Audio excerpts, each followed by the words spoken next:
da vida, a defesa da liberdade, a defesa da dignidade humana. Mas ainda assim, considerando um pouco as especificidades dos diferentes povos do mundo, das diferentes tradições do mundo, né? Então, nesse sentido, há uma tensão permanente entre aqueles setores, né, que consideram que nós temos uma humanidade compartilhada e esse é o nosso maior legado e devemos cuidar disso, e aqueles que consideram que é possível você não considerar a diferença, né, ou o caráter essencial da potência presente na diferença, né, e se basear em modelos de desigualdade para pensar assim, o poder e a organização do Estado. Então é muito interessante quando a gente chega nas últimas décadas, né, e o que emerge é uma fragmentação de movimentos sociais e políticos, em que o corpo e a vida humana passam a estar no centro das questões de ordem política. Não há dúvida nenhuma que o feminismo é o movimento político mais importante hoje no mundo. Não é possível a gente falar do cenário político atual sem falar da força que o feminismo tem nesse movimento. Nós vimos nos últimos 2 dias, 3 dias, eu não sei qual o número, né? Tem uma porta-voz efetiva do feminismo, que não é meu caso, né? Eu estou aqui como um analista, mas mais de 700 mil mulheres já se levantaram numa campanha contra o candidato fascista. Somos 1 milhão e 100 mil. 1 milhão e 100 mil. A gente está falando, eu vi, né, algum número hoje, 10 mil novas adesões por minuto. Não há nada no mundo acontecendo, porque ele é um movimento que não se dá apenas nessa disputa, né? Como foi bem dito aqui, né? em que o nosso querido, acho que eu posso dizer isso para todos nós, o nosso querido Partido dos Trabalhadores se transformou também em uma máquina de poder, também uma máquina de poder controlada por homens, né? E sem dúvida reproduzindo isso. E quando a gente fala do feminismo, a gente fala de uma mudança que está acontecendo na casa de cada um, na família de cada um, na relação entre pais e filhos, na relação entre companheiros, né? Entre companheiros de trabalho. Então, a gente fala de um momento histórico, e aí a gente fala dos movimentos das diversas minorias étnicas, a gente fala dos movimentos dos diferentes grupos organizados em torno dos afetos, né, e dos modos de expressão desse afeto, né, trabalhando, questionando a própria polaridade, né, entre masculino e feminino, trabalhando as possibilidades humanas como possibilidades abertas entre sexo biológico, construção cultural do gênero, desejo e práticas afetivas. A gente tem os movimentos ambientais em que se defende que a própria natureza, e aí assim, é importante a gente lembrar que os grupos ameríndios têm uma concepção muito diferente de nós. Para eles não há uma separação entre humano e não humano, como a nossa tradição cristã ocidental tem, né? Não é metafórico quando o chefe Seattle responde a um presidente dos Estados Unidos que o rio que corre aquela terra é o sangue do seu povo, que o búfalo é o seu irmão e que a águia é a sua irmã. Não é metafórico. Assim, efetivamente, a maior parte dos grupos indígenas consideram que os animais, que as plantas, que as pedras, que a terra têm atributos que são atributos que no Ocidente são colocados exclusivamente no homem ou nas divindades criadas pelos homens. Então, a gente fala, na verdade, de humanidades, de diferença. E é nesse ponto que hoje nós chegamos, no início do século XXI, né, com esses diversos movimentos de resistência marcados pela afirmação de uma humanidade compartilhada e de que a característica fundamental dessa humanidade compartilhada é a diferença. Nesse sentido, né, desenvolvendo essa relação entre o papel da filosofia nessa discussão sobre direitos humanos e diversidade e diferença, eu termino minha exposição lembrando do nosso patrono, né, do querido Sócrates. Eu acho que é uma história que vocês devem conhecer. Mas não é por acaso que na sala de aula a gente tem visto preconceitos, bullying, professores, colegas, e como assim o debate público ele é pautado também por isso, né? Nós venceremos essa batalha com duas possibilidades, antes de citar aqui Sócrates, mas com duas possibilidades concretas de que a nossa aliança é vitoriosa e será vitoriosa. Um é o movimento das mulheres e o segundo é o movimento dos trabalhadores.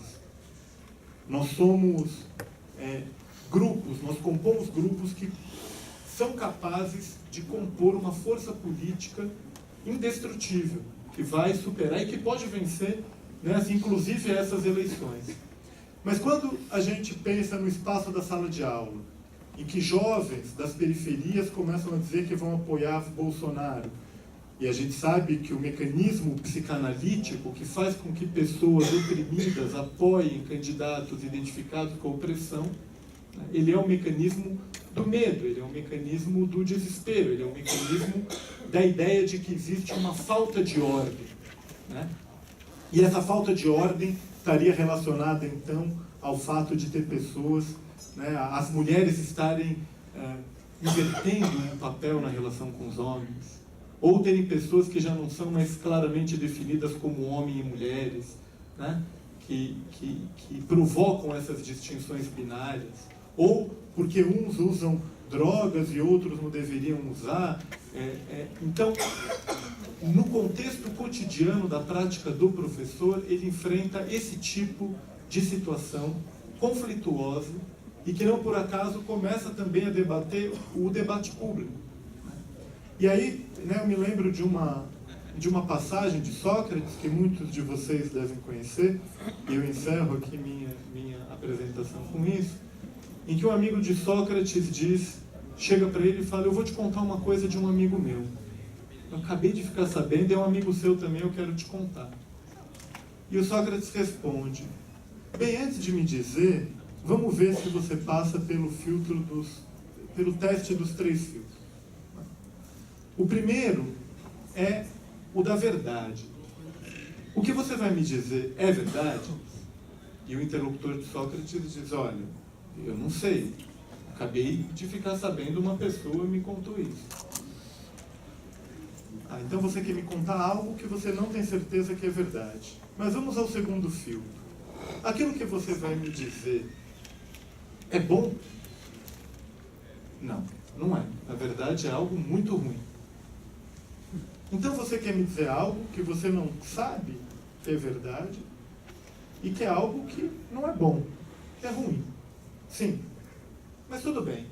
Quem sabe o que você vai me dizer passa pelo terceiro filtro. O que você vai me dizer é de alguma forma útil para mim? De forma alguma, Sócrates. Isso não vai te ajudar em nada. Então Sócrates termina a sua fala: mas se isso não é bom, não é verdadeiro e não é útil, por que você ainda quer me contar? E é nesse sentido que a unidade dos trabalhadores e a unidade, né, de homens e mulheres em torno da pauta do feminismo, né, é um campo de avanço na política que ainda nessas eleições vai marcar os conflitos presentes nessa sociedade. Obrigado pela atenção.